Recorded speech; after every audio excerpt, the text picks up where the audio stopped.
In lesson 5-2, we're going to be adding and subtracting fractions. So yesterday we were estimating. We're still going to use that skill to check our answers. But then we're going to get into talking about like fractions and unlike fractions. Like fractions, we can kind of say like denominators. So we can write the word denominator. So that'd be a common denominator. So if we're talking about the fractions 1/4, 2/4, 3/4, 4/4, and so on, those are like fractions because they have common denominators. Unlike fractions would be unlike denominators.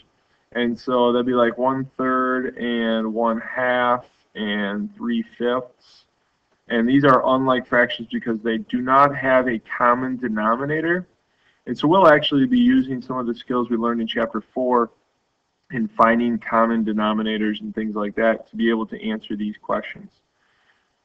So again, dealing with numbers, 1/5 plus 3/5. Okay, so if the fractions have a common denominator, all you do is add the numerators, so 1 plus 3/5 or 4/5. Then you always want to make sure you check at the end and see if that it can be simplified, and we can't simplify that, so that way we're done. When you're subtracting fractions, again, if you have a common denominator, you just subtract the numerators. 11 minus 4 is 7, and 7/12 cannot be simplified.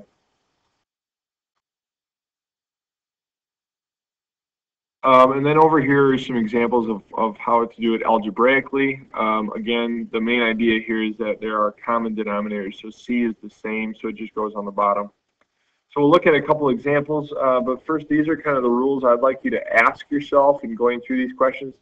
Do I have a CD, which CD stands for common denominator? Do I have a common denominator?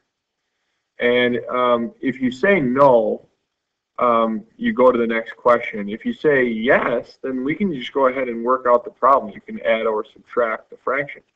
If you say no, then you say, can I make the smaller denominator equal to the larger one? Because that would be the least common denominator. If you can make the smaller one equal to the largest one, just go ahead and do that. Then you only have to do one step.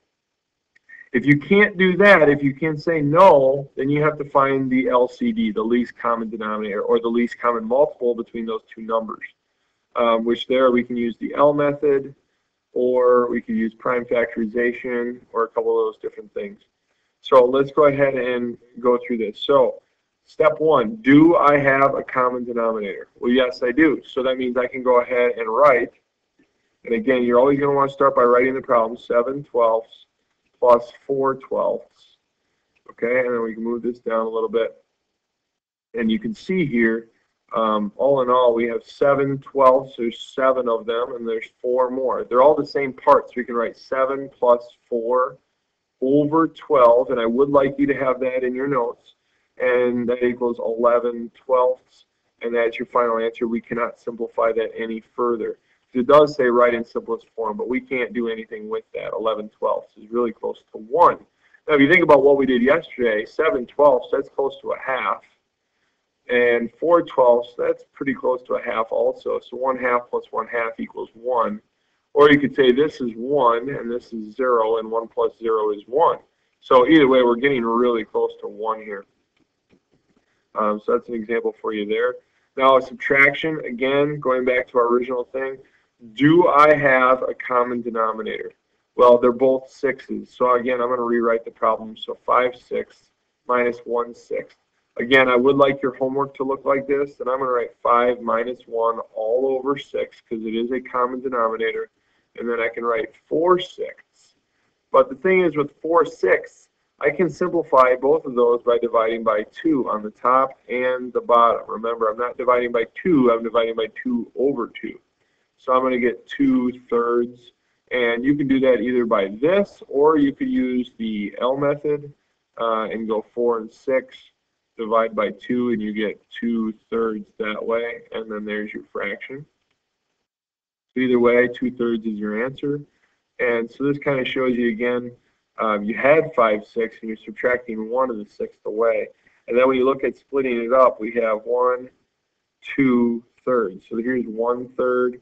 Here's 2/3, and here's the third third, but we don't have that. We took it away. So you have 2 out of the 3 groups. Okay, do I have a common denominator? Again, that's the first question. And the answer is no, I do not have a common denominator. So can I make the smaller denominator equal to the larger one? Oh, let's go back to example 3. I can make 3 equal to 9. So I'm going to multiply both top and bottom by 3. Whatever you do to the top, you have to do to the bottom, or vice versa. So I'm going to go, so you want to start by writing the problem, 1/3 plus 1/9. Okay, multiply by 3, and then you get 3/9 plus 1/9, and then we can rewrite that as 3 plus 1 all over 9, and that equals 4/9. And I can't simplify that, so I'm actually done. Again, all the work that I'm showing right here on the notes page, I expect to see that in your notes, and I also expect you to do homework just like this. So even this last step of rewriting it over a common denominator, I would like to see that step. Okay, do I have a common denominator? No. Can I make the smaller denominator equal to the larger one? No. So I have to find a common denominator, the least common denominator. So I could use the L method if I want, or some of you might be able to just figure out what that is. So I'm going to go ahead and simplify this by 2 and 3. And remember, to find the LCD, you multiply by all the numbers on the side and the top. So 2 times 2 times 3. And 2 times 2 is 4. 4 times 3 is 12. So the least common denominator is going to be 12. So I'm going to rewrite this as 12, and I'm still subtracting. That's going to be a 12. And then to figure out what the top numbers are going to be, you got to look. Well, the L method works well because you can look diagonally and it tells you, or you can just say, well, how do I make 4 equal to 12? Well, I multiply by 3. Whatever you do to the bottom, you have to do to the top. So we make that a 9. And the 6 times 2 is 12. So whatever I do to the bottom, I have to do to the top. So that's going to be 2. And now I can rewrite it as 9 minus 2 all over 12. And that's going to be 7/12, and I can't simplify 7/12, so that's my final answer. In art, a picture is mounted on an artboard that is 1/8 of an inch thick. The frame for the picture is 1/2 inch thick. So how much thicker than the picture is the frame? So we want to do 1/2 inch, which we know is bigger than 1/8. We're going to do 1/2 minus 1/8. They want to know how much bigger is, how much bigger than the picture is the frame.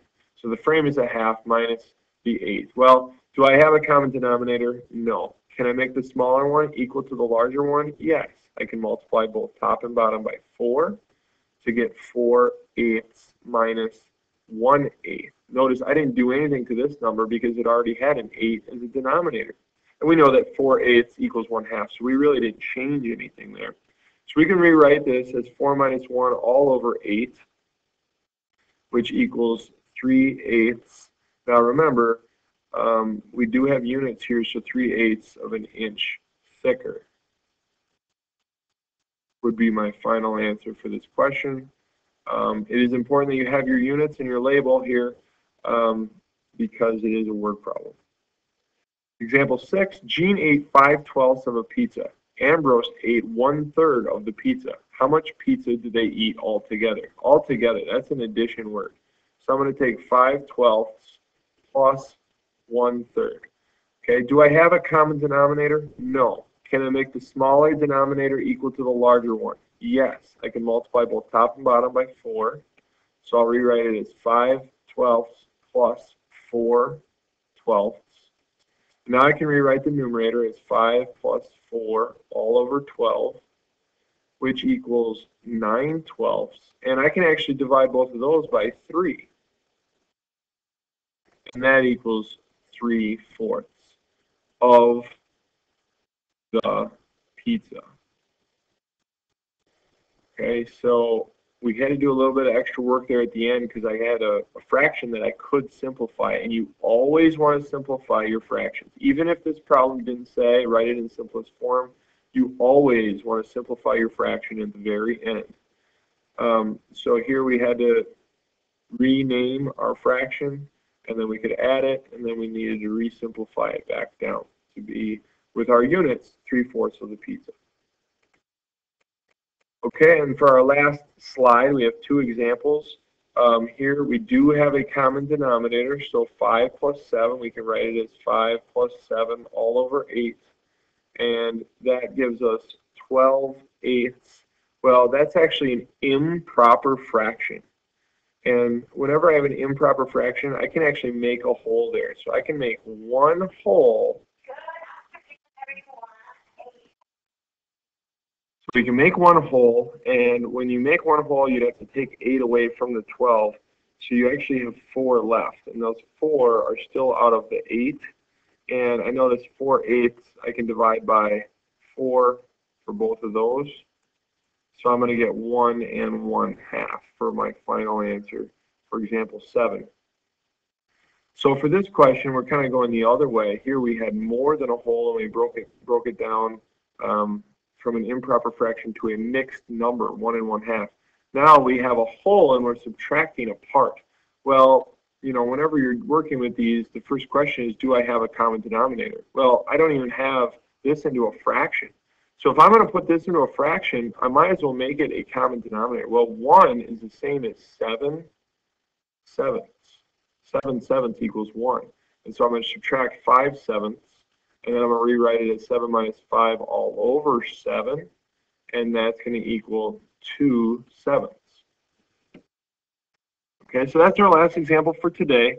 If you'd like to see some more examples, please check out the online tutors that I have located on Moodle. Also, if you need help with your homework, you could check the step-by-step homework helper, which is also located on Moodle.